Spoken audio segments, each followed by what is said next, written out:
À quelques heures de la prise de parole d'Emmanuel Macron, président de la République, au carreau des producteurs de Rungis, dans le cadre des États généraux de l'alimentation, la FNSEA avait organisé une opération de communication sur la place de la République.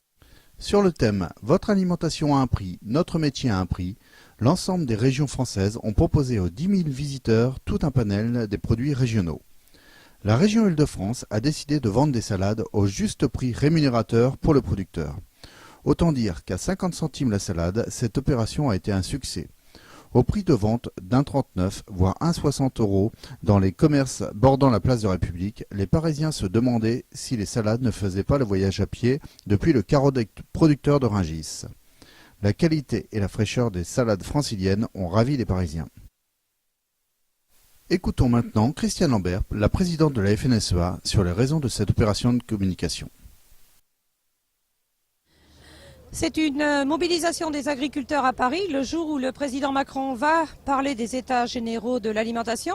Le chantier 1 se termine et nous attendons des annonces. Mais nous avons voulu surtout dialoguer avec les consommateurs et ils sont venus extrêmement nombreux et très curieux.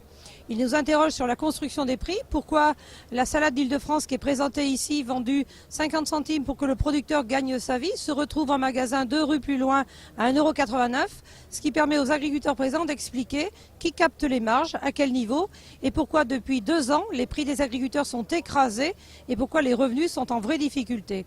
Bien sûr, nous sommes en attente très forte de ce que dira le président, mais faire comprendre aux citoyens, aux consommateurs qu'ils doivent nous soutenir, y compris dans l'acte d'achat, en acceptant de payer quelques centimes de plus pour que ça retourne aux producteurs est quelque chose de très important.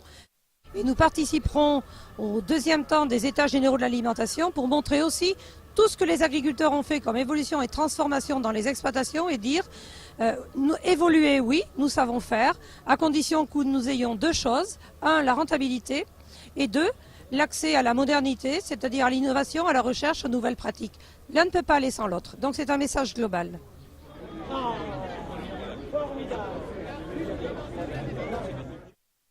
À noter que pour cette action, le lycée agricole de Brie-Contrebert avait mis à disposition des charolaises. Si le but premier de cette journée visait à communiquer sur le juste prix des produits français, les producteurs avaient aussi décidé d'offrir les légumes et les produits frais à la Banque alimentaire par le biais de Solal, une association qui facilite le don des produits des filières agricoles aux associations d'aide alimentaire.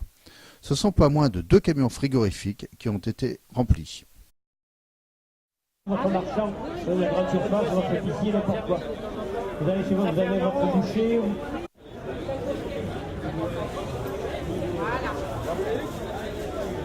Allez, bonne balade, les petits.